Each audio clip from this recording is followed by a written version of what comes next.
It's a huge moment for this community. This renovation project it was really two pieces. We actually have two construction companies, two architects that we're working with, and it's a lot going on. New bathrooms. There's going to be actually a family bathroom here. So on the inside of the building, we're actually moving the main entrance to the school to the opposite side of the building, which is good because it's where most students enter anyway. It'll have a secure front entry, which is something we've been wanting for a long time. A new auxiliary gym, a new bathroom set. One whole wing of the building is going to be transformed in what we're calling a fabrication lab.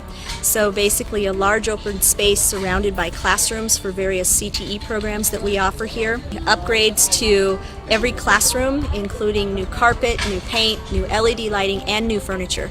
So when our students and staff come back, it's going to feel like a brand new place. Thanks to our voters for making this happen. We would never have been able to do this scale of renovation remodel for a school that really deserves it. It has been a rock for this community since the 1970s. On the outside, it'll be a new turf field, a new track, high jump, long jump, discus, new tennis courts. There will be a new batting cage for softball and baseball. We already have incredible teachers, incredible leadership, and an amazing wraparound community here that deserves a school that reflects that love. 1, 2, 3.